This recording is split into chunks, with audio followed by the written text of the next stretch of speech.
ॐ आनन्दं प्रशान्ति जीवन दर्शनम् नमो नारायण नारायण।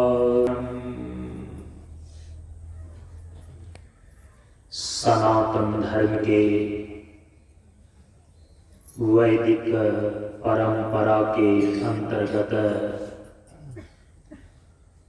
गुरु और शिष्य के बीच एवं वक्ता और श्रोता के बीच ज्ञान का आदान प्रदान होने के लिए वैदिक मंत्रों का पहले उच्चारण कर लें। ओम सहना भवतु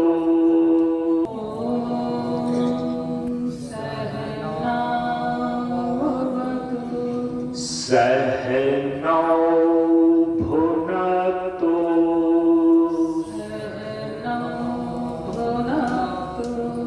सह वीर्यं करवावहै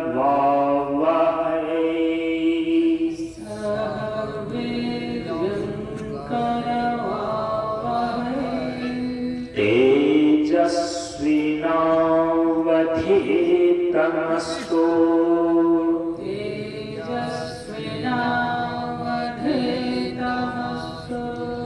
मा विद्विषावहै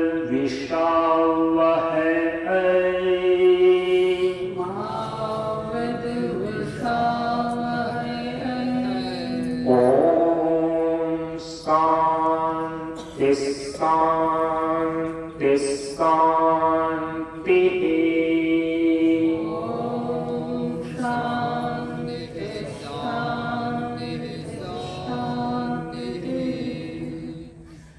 असतो मा सद्गमय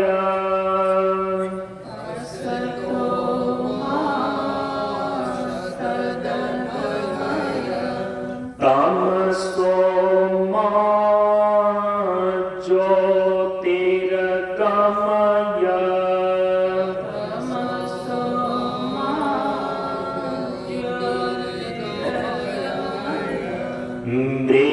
मृत्योर्मा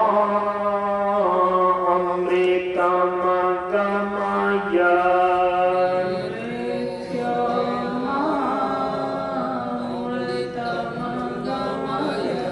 ओम शांति शांति शांति।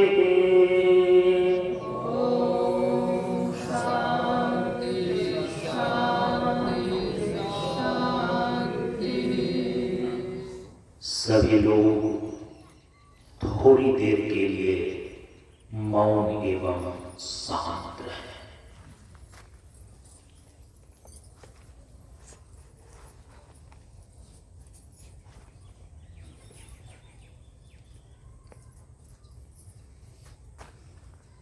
नमो नारायण। ब्रह्मानंदं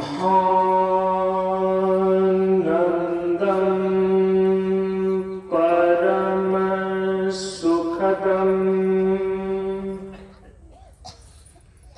केवलं ज्ञानमूर्तिं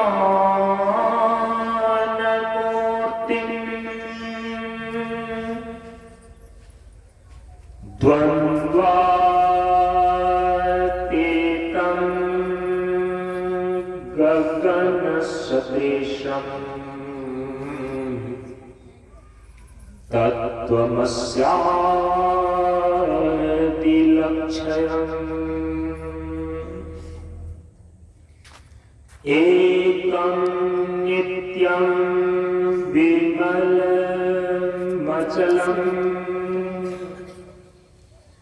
सार्वधी साक्षीभूतम्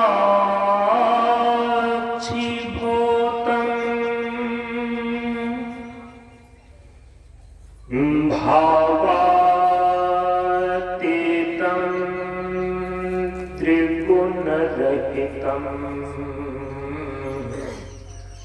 सद्गुरुं तं नमामि। सद्गुरुं तं नमामि।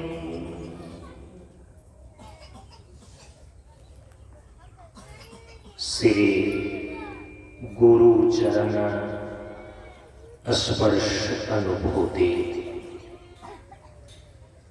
ज्ञान मार्ग सत्संग के सानिध्य में उपस्थित श्रद्धालु सत्संग प्रेमियों,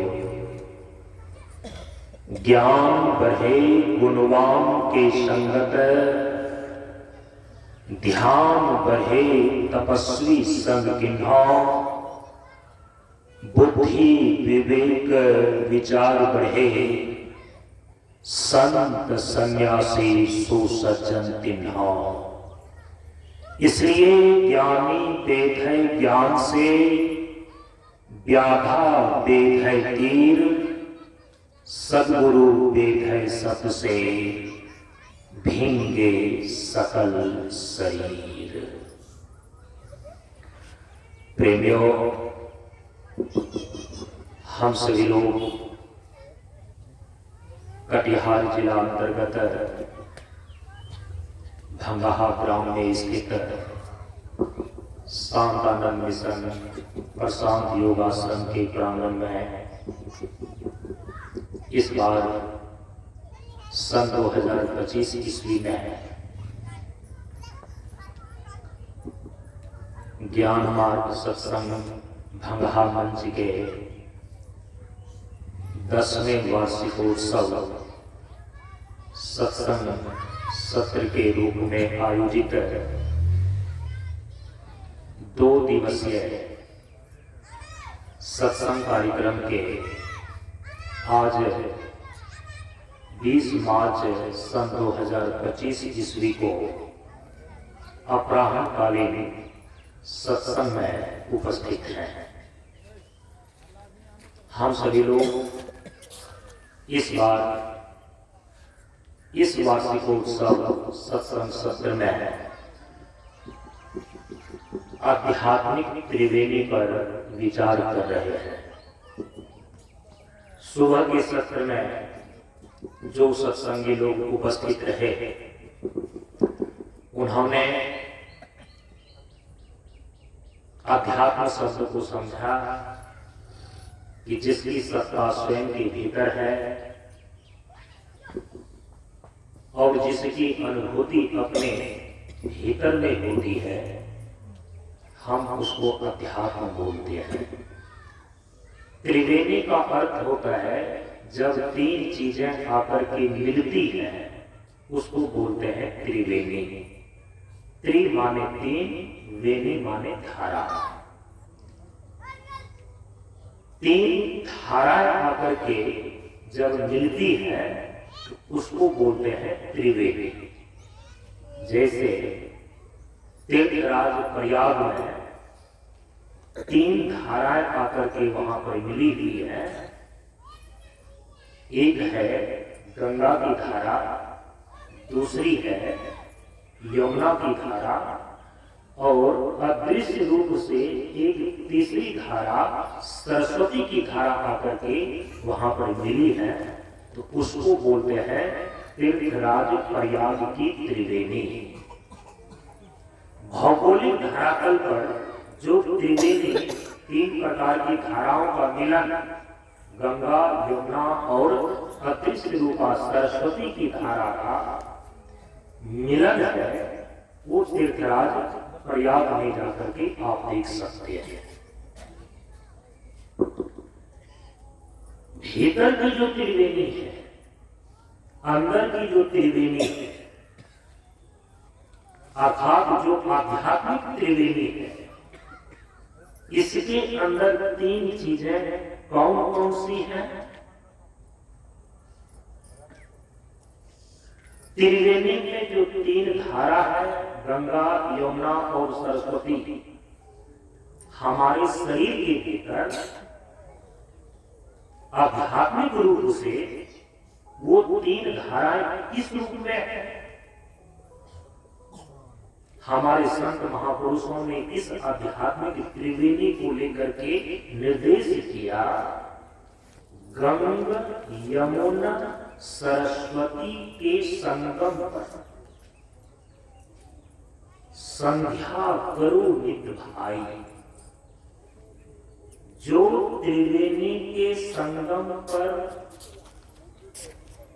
जो इस त्रिवेणी में स्नान करता है, अमृत स्नान करता है, शास्त्रों में इसका फल बतलाया गया है, वह मृत्यु के मुख से छूट जाता है। अमृत स्नान का यह फल है कि उसे अमृत की प्राप्ति हो जाती है। तो आध्यात्मिक त्रिवेणी में हम कैसे अमृत स्नान करते हैं, उसी को यहाँ पर संत वाणी में बतलाया गया कि गंगा यमुना सरस्वती के संगम पर संध्या करो नित्य भाई। संध्या का अर्थ होता है समझोध्या, बराबर संध्या संस्कृत शब्द है। संध्या में जो ये संधि विच्छेद करने पर उसका अर्थ निकल करके आता है, उस पर ध्यान दीजिए। सम का अर्थ होता है सम्यक, अच्छी प्रकार से। सम्यक माने अच्छी प्रकार से। अध्या का अर्थ होता है ध्यान। संध्या का सामान्य अर्थ हो गया सम्यक ध्यान, अच्छी प्रकार से ध्यान। तो संध्या करो नित्य भाई, नित्य ही प्रतिदिन सम्यक रूप से अच्छी प्रकार से ध्यान करो। कहां करें ध्यान? कहा कि गंगा यमुना सरस्वती के संगम पर। ये गंगा यमुना और सरस्वती, गंगा यमुना और सरस्वती, ये तीनों धाराएं हमारे शरीर में आकर जहां मिलती हैं, उस संगम पर संध्या करो, अर्थात अच्छी प्रकार से ध्यान का अभ्यास करो। आध्यात्मिक त्रिवेणी में अमृत स्नान करने का यही तरीका है। गंगा यमुना सरस्वती के संगम पर संध्या करो नित्य भाई। ये गंगा यमुना और सरस्वती हमारे शरीर के भीतर ये 3 धाराएं किस रूप में है? तो सुबह के सत्संग में हम आपको बतला करके आए। इसके लिए आपको योग की परंपरा का एक प्राचीन ग्रंथ है, हठ योग प्रदीपिका। उसमें लिखते हैं योग के तत्व को जानने वाले तत्वदर्शी महापुरुष कि गंगा यमुना च सरस्वती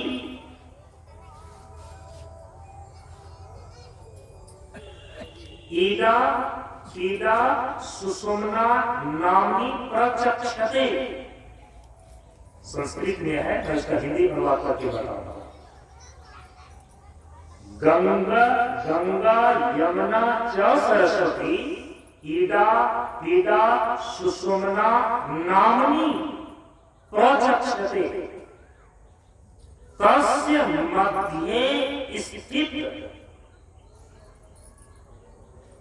योगी ध्यान योगेन दुखमय संसार निवर्तते। कहने का अभिप्राय है कि गंगा, यमुना और सरस्वती ये तीन धाराएं हमारे शरीर के भीतर इंगला, पिंगला और सुषुम्ना नाड़ी के रूप में है। गंगा, यमुना च सरस्वती ईदा, पीदा, सुषुम्ना नामी प्रचक्षते। गंगा की धारा इंगला नाड़ी के नाम से कही जाती है। यमुना की धारा इस शरीर के भीतर पिंगला नाड़ी के नाम से कही जाती है। प्रचक्षते नामी प्रचक्षते नाम से कही जाती है। च सरस्वती सुषुम्ना नामी प्रचक्षते। और जो सुषुम्ना की धारा है, सरस्वती की जो धारा है, वो सुषुम्ना नाड़ी के नाम से कही जाती है। हमारे शरीर के भीतर ये तीन प्रकार की मुख्य नाड़ियां हैं। योग दृष्टिकोण से जो नाड़ी हमारे शरीर के भीतर है, वही आपके शरीर में स्थूल सूक्ष्म प्राणों का प्रवाह करने का माध्यम होता है। उसी के द्वारा आपके जीवन में जीवनी शक्ति प्रवाहित होती है। स्थूल शरीर में जो धमनी और शिरा के रूप में नाड़ियां हैं, उस नाड़ी की बात यहां पर नहीं हो रही है। यह तो हमारे शरीर में 72,000 नाड़ियां हैं, लेकिन उसमें 10 प्रमुख हैं। लेकिन उस 10 प्रमुख नाड़ियों में भी 3 नाड़ी सबसे ज्यादा महत्वपूर्ण है। आपके शरीर में जितनी भी प्रकार की शारीरिक क्रियाएं होती हैं, ध्यान दीजिएगा, उन सभी प्रकार की शारीरिक क्रियाओं का नियंत्रण करने वाली आपके शरीर के भीतर जो नाड़ी है, उसको बोलते हैं ईदा नाड़ी। हड्डियों की दीपिका के अंदर बताया गया है। और आपके शरीर के अंदर जितनी भी प्रकार की मानसिक क्रियाएं होती है, बौद्धिक क्रियाएं होती है, उन सभी प्रकार की मानसिक और बौद्धिक क्रियाओं का नियंत्रण करने वाली जो नाड़ियां हैं, उसको पिंगला नाड़ी कही जाती है इस शरीर के भीतर। तो शारीरिक क्रियाओं के प्रति, शारीरिक क्रियाओं को नियंत्रण करने वाली आपके शरीर के भीतर पिंगला नाड़ी, मानसिक क्रियाओं और बौद्धिक क्रियाओं के प्रति उत्तरदायी, मानसिक और बौद्धिक क्रियाओं को नियंत्रण करने वाली आपके शरीर के भीतर पिंगला नाड़ी है। लेकिन याद रखिए, जो तीसरी नाड़ी है वो सबसे ज्यादा महत्वपूर्ण है, जिसको बोलते हैं सुषुम्ना नाड़ी। सुषुम्ना नाड़ी आपके शरीर के भीतर समस्त आध्यात्मिक अनुभूतियों के प्रति उत्तरदायी है। यदि किसी साधक ने, किसी योगी ने साधना के दरमियान यदि किसी प्रकार की आध्यात्मिक अनुभूति किया है, यदि किसी प्रकार की साधना में दिव्य अनुभव और अनुभूति उसके अंदर घटित हुई है, तो इसका मतलब होता है कि केन प्रकार उन्होंने अपनी साधना के माध्यम से सुषुम्ना नाड़ी का जागरण कर लिया है। संत की वाणी में किसी सुषुम्ना नाड़ी को लेकर कभी सुषुम्न घाटी कहा गया है। एक भजन गाते हैं, सुखमनिया में मोरी नजर लगी। ये जो सुखमनिया है ना, यही सुषुम्ना नाड़ी है। कहा कि ये तीनों प्रकार की नाड़ियां जो आपके संपूर्ण जीवन को नियंत्रित करती है, शारीरिक, मानसिक और आध्यात्मिक धरातल पर,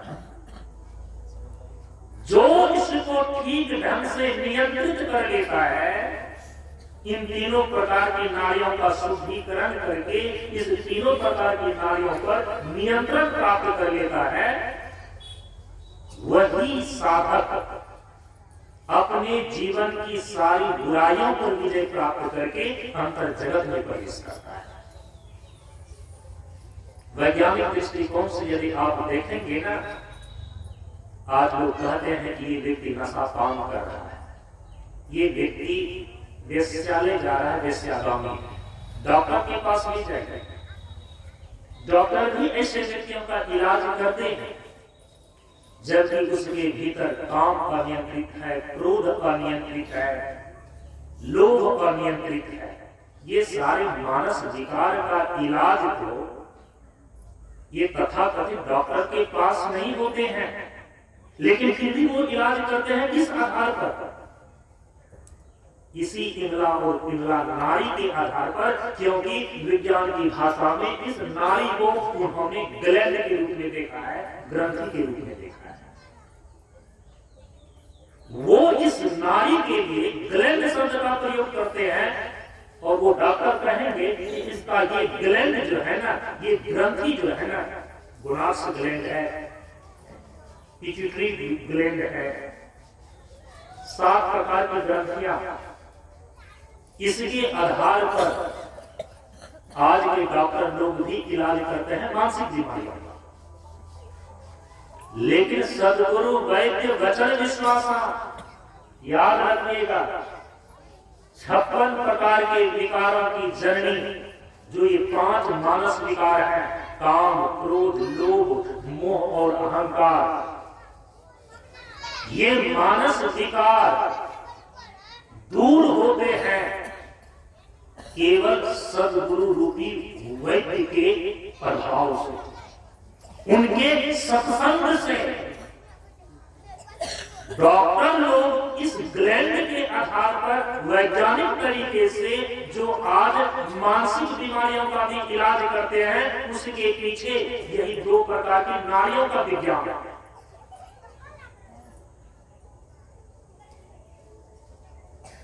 हमारे यहाँ पर आयुर्वेद में ये बातें बताई गई है, यदि आपके शरीर के अंदर शारीरिक क्रियाओं को नियंत्रित करने वाली ये कीड़ा नाड़ी जो है, इंगला नाड़ी जो है, यदि यह क्षुब्ध हो जाती है, यदि यह विकृत हो जाती है या दूषित हो जाती है। पहले देखिए ना, गांव में जो वैद्य लोग रहते थे, केवल नाड़ी को टोह करके वो बीमारी का पता लगा लेते थे। तो आयुर्वेद में ये बातें लिखी हुई है कि कीड़ा नाड़ी के क्षुब्ध होने पर, दूषित होने पर, विकृत होने पर उसका प्रभाव मानसिक धरातल पर इस प्रकार की विकृति के रूप में पड़ता है। मानसिक रूप से वह व्यक्ति इस प्रकार से विकृत हो जाए। यदि वह इंद्रा नाड़ी का शुद्धिकरण कर ले योग के अभ्यास के द्वारा, आयुर्वेद के औषधि के द्वारा, तो जो मानसिक स्तर पर नशीले पदार्थ को पान करने का वह आदी हो चुका है, औषधीय विज्ञान के द्वारा और नाड़ी विज्ञान के द्वारा उनका नशा पान भी छुड़ाया जा सकता है। आज देख रहे हैं डॉक्टर लोग के पास भी ये नशा मुक्ति केंद्र आज जगह जगह पर खोला गया है। इस शराब का एडिक्ट हो गया, हेरोइन और कोकीन लेने का एडिक्ट हो गया, कैसे उस नशा से उस व्यक्ति को मुक्त किया जाता है, किस आधार पर वो इलाज करते हैं? इसी इंगला पिंगला नाड़ी के विज्ञान के आधार पर, इसी ग्लैंड के आधार पर आज के वैज्ञानिक लोग, आज के डॉक्टर लोग मानसिक विकृति को ठीक कर रहे हैं। जो गंगा यमुना सरस्वती के संगम पर नित्य ही संध्या करता है, उनको इस प्रकार की मानसिक विकृतियां होती ही नहीं है। इसीलिए कहा कि सदगुरु वैद्य वचन विश्वास, मानसिक विकार पर विजय प्राप्त हो जाता है उनको। तो शारीरिक विकृतियां पिंगला नाड़ी के कारण से होती है, वो यदि क्षुब्ध हो गई, विकृत हो गई। मानसिक और बौद्धिक विकृति पिंगला नाड़ी के विक्षुब्ध होने पर, विकृत होने पर होती है। और जो सुषुम्ना नाड़ी है वो सुषुम्ना नाड़ी सुषुप्त रहने के कारण से, सुषुम्ना नाड़ी सोई भी होने के कारण से व्यक्ति के अंदर आध्यात्मिक प्रगति नहीं हो पाती। किसी प्रकार की आध्यात्मिक अनुभव और अनुभूति घटित होने के प्रति सुषुम्ना नाड़ी उत्तरदायी है। ये हमारा योग विज्ञान में लिखा हुआ है। किसी में यदि कोई साधक किसी प्रकार की आध्यात्मिक अनुभूति अपने भीतर कर रहा है तो इसका तात्पर्य है कि किसी न किसी मात्रा में, किसी न किसी अनुपात में उसके अंदर अभ्यास के बल के कारण से, साधना और संयम के कारण से, गुरु की कृपा के कारण से, ईश्वर के अहित की कृपा के कारण से ये एक प्रकार उसके अंदर किसी न किसी अनुपात में सुषुम्ना नाड़ी का जागरण हो गया है।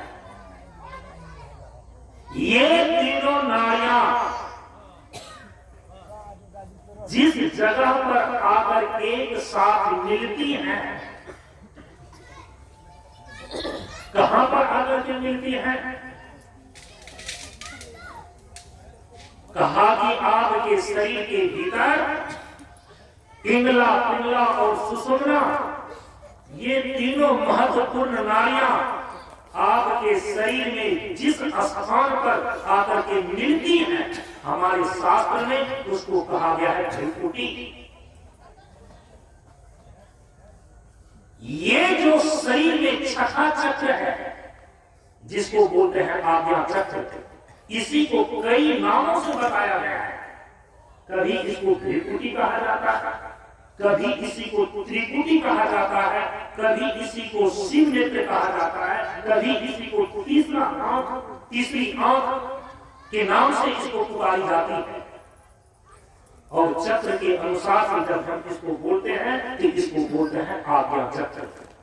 आज्ञा चक्र इसलिए बोलते हैं कि जिस दिन कोई शिष्य साधक सुषुम्ना नाड़ी का जागरण कर लेता है, सही मायने में गुरु के द्वारा दिए गए आज्ञा और आदेश को जो सूक्ष्म रूप से अंतर जगत की क्रियाओं के बारे में निर्देश दिया जाता है, आदेश दिया जाता है, आज्ञा दिया जाता है, तो गुरु के उन सूक्ष्म जगत के, अंतर जगत के निर्देश को केवल और केवल वही शिष्य ग्रहण कर पाता है जो अपने भीतर सुषुम्ना नाड़ी का जागरण कर लिया है। इसी के इसको बोलते हैं आज्ञा चक्र। सबसे नीचे जो है मूलाधार चक्र है, उसके ऊपर जो है लिंग चक्र है, तीसरे स्थान पर नाभि चक्र है, शरीर है, इसके बाद है हृदय चक्र, चौथे स्थान पर, पांचवें स्थान पर है कंठ चक्र और छठे स्थान पर है आज्ञा चक्र। जहां से ईश्वर और गुरु के सूक्ष्म आदेश और आज्ञा को कोई भक्त और शिष्य ग्रहण कर पाता है, उसी को बोलते हैं आज्ञा चक्र। सूक्ष्म जगत में प्रवेश करने का जो संकेत है, सूक्ष्म जगत में प्रवेश करने का जो गुरु के द्वारा दिए गए निर्देश है, वही शिष्य सही ढंग से ग्रहण कर पाता है जिसका थोड़ी मात्रा में भी सुषुम्ना नाड़ी का जागरण कर गया है। इसीलिए इस आज्ञा चक्र को आज्ञा चक्र बोलते हैं। त्रिकुटी क्यों बोलते हैं? भ्रुकुटी क्यों बोलते हैं? भ्रुकुटी का अर्थ होता है भ्रूमध्य। भ्रू माने दो भाव, दोनों भाव के बीच, कुटी का मतलब होता है कूट, कूट माने बिल्कुल जो स्थिर स्थान, उसको बोलते हैं कूट। दोनों भाव के बीच का जो केंद्र है इसको बोलते हैं भ्रुकुटी। और इसी केंद्र पर इसको योग केंद्र भी कहा जाता है, बिंदु द्वार भी कहा जाता है, तिल द्वार भी कहा जाता है, सुषुम्ना घाटी भी कहा जाता है। इस जगह पर आज्ञा चक्र क्षेत्रम को लेकर के भ्रुकुटी, दोनों भावों के बीच का जगह भ्रुकुटी। त्रिकुटी इसलिए इसको कहा जाता है कि चूंकि तीनों प्रकार की नारियां इसी आज्ञा चक्र पर आकर के मिलती है। पिंगला नारी, पिंगला नारी जो आपके शरीर के भीतर सबसे नीचे मूलाधार चक्र है। मूलाधार चक्र का अर्थ होता है मूल आधार। पूरी सृष्टि का जो आधार है व्यष्टि शरीर के अंदर, उसी को मूलाधार बोलते हैं। मूलाधार चक्र से आपके शरीर के बाईं तरफ से होती हुई पिंगला नारी ऊपर आई हुई है। मूलाधार चक्र से आपके शरीर के दाईं तरफ से आती हुई पिंगला नारी शरीर में ऊपर आई हुई है। और जो तीसरी नारी है सुषुम्ना नारी, वो आपके शरीर में स्थित जो मेरुदंड है, रीढ़ की हड्डी है, उसके बीचों बीच होकर के गुजरी है। और उसी सुषुम्ना नारी जो मेरुदंड के बीचों बीच होकर के गुजरी है, सही चक्र, योग की भाषा में जिसको चक्र बोलते हैं, सामान्य भाषा में शक्ति केंद्र बोलते हैं, ऊर्जा के केंद्र बोलते हैं विज्ञान की भाषा में। और यदि शास्त्र की भाषा में उसको बोले तो जितने सृष्टि के तल है, धरातल है, सृष्टि के जितने मंडल है, आपके शरीर के अंदर जो योग चक्र है, संपूर्ण ब्रह्मांड में, संपूर्ण सृष्टि में, सृष्टि के जितने तल हैं, जितने मंडल हैं, उसी का प्रतिनिधित्व करता है। जैसे कि मूलाधार चक्र भूमंडल का, लिंग चक्र भुवः मंडल का, नाभि चक्र स्वमंडल का, हृदय चक्र भू भुवः स्व महा, चौथा जो लोक है, मंडल है, वो है महालोक का प्रतिनिधित्व करता है आपका हृदय चक्र। इसीलिए जिसका हृदय विशाल हो, उदारता और विशालता हो, वो महान होता है। जनः लोक का प्रतिनिधित्व करता है आपका ये पांचवा चक्र, तंत्र चक्र। और छठे स्थान पर जो ये आज्ञा चक्र है, जिसको त्रिपुटी और भ्रिकुटी कहा जाता है, ये तपः लोक का प्रतिनिधित्व करता है। तो सृष्टि के जितने मंडल हैं, सृष्टि के जितने धरातल हैं, ब्रह्मांड में, इस पिंड के अंदर शरीर में उसका प्रतिनिधित्व करता है ये चक्र। ये सारे के सारे चक्र इसी सुषुम्ना नारी पर व्यवस्थित है। ये तीनों नारियां आपके शरीर के बाईं तरफ से पिंगला नारी, शरीर के दाहिनी तरफ से पिंगला नारी, मेरुदंड के बीचों बीच से सुषुम्ना नारी आकर के इस आज्ञा चक्र पर तीनों मिलती है। इसलिए इसको कहा जाता है त्रिपुटी। जो पिंगला नारी है, इसी को गंगा की संज्ञा दी गई है। जो पिंगला नारी है, इसी को यमुना की संज्ञा दी गई है। और मेरुदंड के जो बीचों बीच सुषुम्ना नारी है, इसी को सरस्वती की संज्ञा दी गई है। गंगा यमुना सरस्वती के संगम पर संध्या करो मित्र भाई। ये गंगा यमुना और सरस्वती रूपा जो पिंगला और सुषुम्ना नारी इस आज्ञा चक्र पर त्रिपुटी के रूप में आकर के मिली हुई है। यही है आध्यात्मिक त्रिवेणी। जो इस त्रिवेणी में स्नान करता है, जो इस त्रिपुटी पर दृढ़ ध्यानाभ्यास करता है, वो अमर पद को प्राप्त कर लेता है। क्या इस त्रिपुटी में, इस आध्यात्मिक त्रिवेणी में स्नान करने के लिए कोई भी साधक, कोई भी व्यक्ति सीधे उतर जाएगा इस घाट में? कहा कि नहीं। हमारे संत महापुरुषों ने उसकी विधि बदलाई है, क्योंकि समय का पूरा होने पर है। कुछ लोग बाहर से आए हैं, उनको जाना है। इसकी व्याख्या मैं कल के सत्संग में करूंगा। ये सुषुम्ना घाटी जो है, ये जो त्रिकुटी है, ये जो अध्यात्म त्रिवेणी है, ये जो इंगला पिंगला और सुषुम्ना का मिलन स्थान है, यहां पर अमृत स्नान किस प्रकार से करता है कोई साधक, कोई व्यक्ति जिसने अमृत स्नान करके वह अमर पद को प्राप्त कर लेता है, संसार के दुखों से छूट जाता है, उनकी फिर कभी मृत्यु नहीं होती। ये जो लाभ बतलाए गए हैं, तो इस घाट में उतर करके स्नान कैसे करेंगे? घाट में उतरने का यदि तरकीब आपको मालूम नहीं हो तो कई बार आदमी स्नान करने के दरमियान वो पानी में डूब जाता है। इसीलिए यदि ध्यान करने का तरीका आपको ठीक ढंग से मालूम नहीं है, यदि सद्गुरु के मार्गदर्शन में कोई ध्यान का अभ्यास नहीं करता है, आप लोगों को नहीं मालूम होगा, हम लोग तो कई संस्थाओं में घूमते रहते हैं, भारतवर्ष के बड़े बड़े संस्थाओं में, और बड़े बड़े संस्थाओं के बड़े बड़े लोगों को मैंने देखा है। क्या हुआ भाई? मानसिक विक्षेप का शिकार हो गया। क्या हुआ भाई? ये पागल हो गया। तो कर क्या रहा था? कहा कि ये तो ध्यान ही कर रहा था।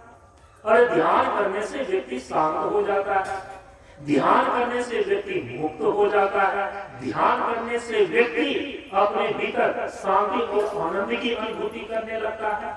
और कभी कभी सुनने को मिलता है कि ये ध्यान ही कर रहा था, पागल हो गया, ये ध्यान ही कर रहा था, ये मानसिक विक्षेप का शिकार हो गया। ये क्यों हुआ?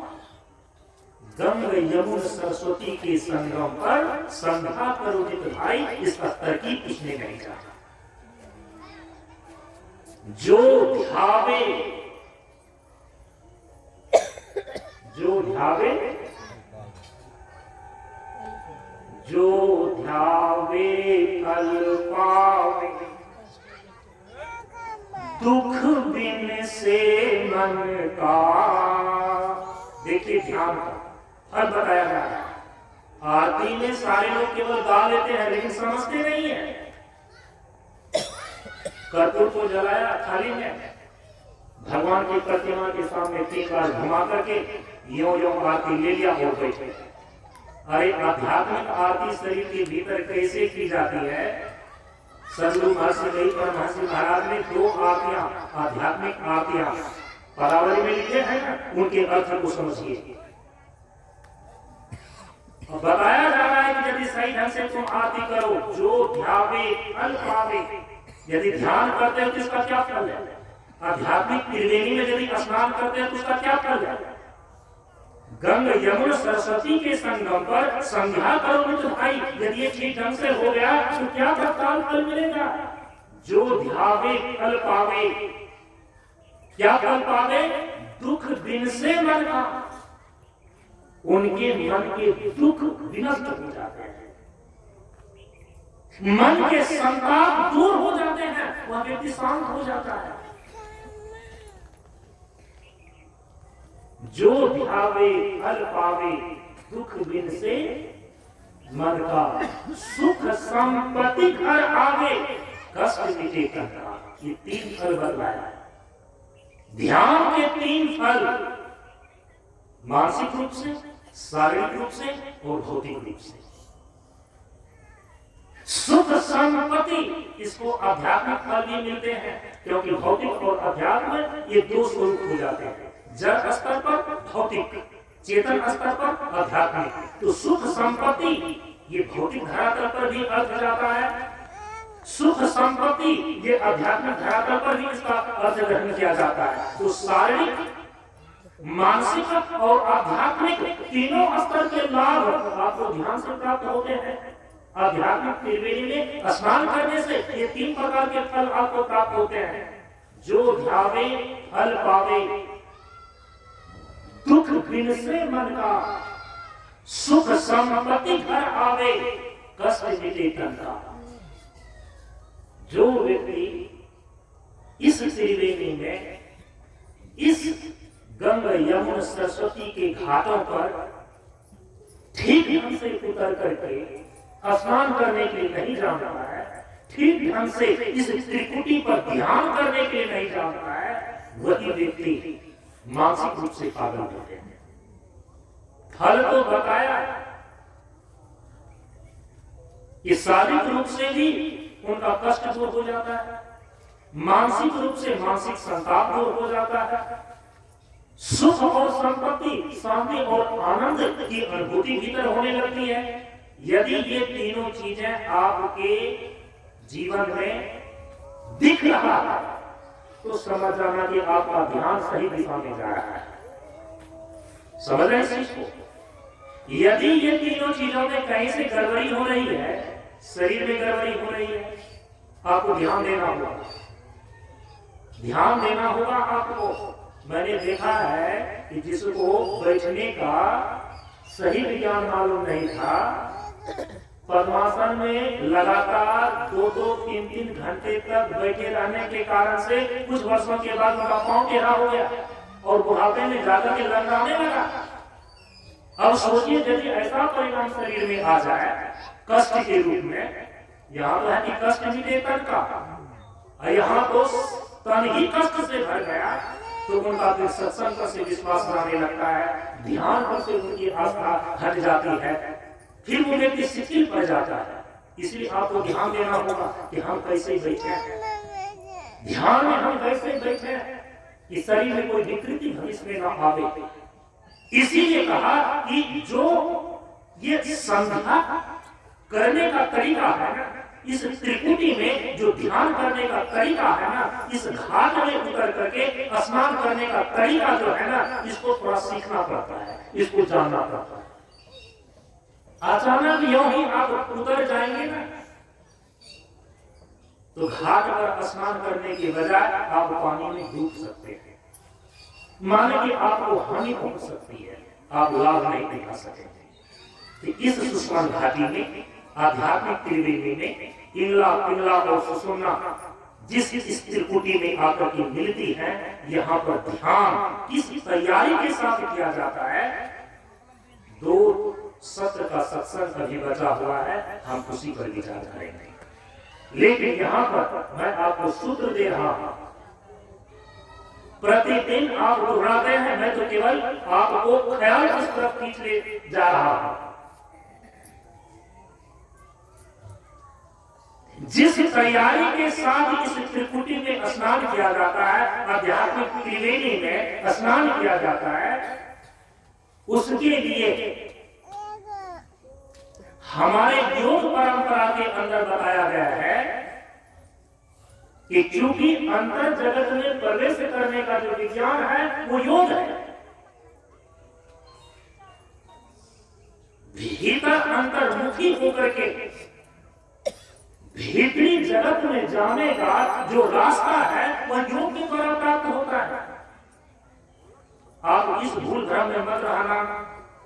यदि कोई हेलीकॉप्टर से तेजी से यात्रा करता है, यदि कोई अंतरिक्ष यान से अंतरिक्ष में जाता है, ऐसे ऐसे गतिमान यंत्रों के द्वारा कोई भीतर जा सकता है? असंभव है। भीतर जाने की गति, भीतर जाने का रास्ता केवल और केवल योग के द्वारा ही प्राप्त होता है। साधक योगी गुरु के मार्गदर्शन में जब योग की क्रिया का आप प्रशिक्षण प्राप्त करते हैं और उसका ठीक ढंग से अभ्यास करें, आप अपने अंतर जगत में प्रवेश कर जाएंगे। अपने इस त्रिकुटी के घाट से उतर करके अमृत स्नान करने लगेंगे। दूसरा और कोई उपाय नहीं है, नहीं तो भूल भ्रम हर बार ये होते रहेगा। योग परंपरा के अंदर अपने भीतर अंतर जगत में प्रवेश करके अपने आत्मा के यथार्थ स्वरूप का साक्षात्कार करने का जो विज्ञान बतलाया गया है ना, कहा कि उसके 8 अंग हैं।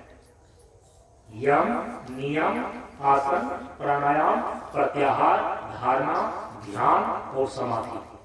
समाधि तो योग का लक्ष्य है, जहां हम शरीर और संसार के बंधन से छूटकर देह और संसार से परे होकर हम अपने ही आत्म स्वरूप में अवस्थिति लाभ प्राप्त करते हैं, उस दशा को बोलते हैं समाधि।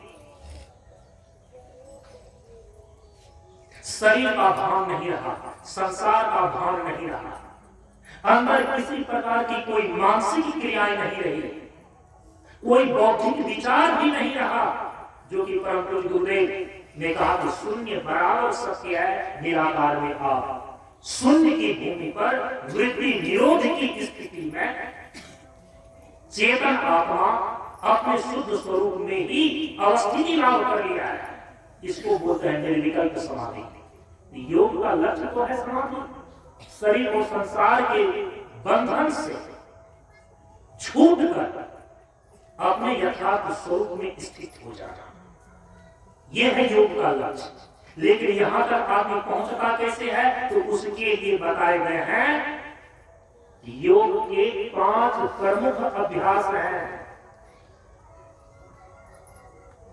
योग के 8 अंगों में पहला और दूसरा जो यम और नियम है, ये तो प्रवेशिका है, ये तैयारी है। समाधि तो लक्ष्य है, तो 8 अंगों में पहला और दूसरा प्रवेशिका के रूप में, और 8वां जो है लक्ष्य के रूप में। इस 3 को यदि आप निकाल दें तो बीच में बच गए 5। उस 5 में आसन, प्राणायाम, प्रत्याहार, धारणा और ध्यान, ये योग के 5 अभ्यास हैं। और इसी योग के 5 अभ्यास के द्वारा कोई साधक अपने अंतर जगत में उतरता है। त्रिकुटी में उतरने का यही 5 प्रक्रियाएं हमारी योग परंपरा के अंदर बताई गई है। यम और नियम के द्वारा सबसे पहली तैयारी ये होगी, यम और नियम को ही सामान्य शब्दों में हम सदाचार बोलते हैं। दूसरा है आसन और प्राणायाम को साधना, और इसके बाद तीसरे नंबर पर आता है धारणा और ध्यान का अभ्यास करना। सुषुम्ना घाटी में उतरने का, आध्यात्मिक त्रिवेणी में स्नान करने का, ये 3 चीजें हैं, ये 3 सोपान हैं। यम नियम का पालन हो अर्थात सदाचार का पालन।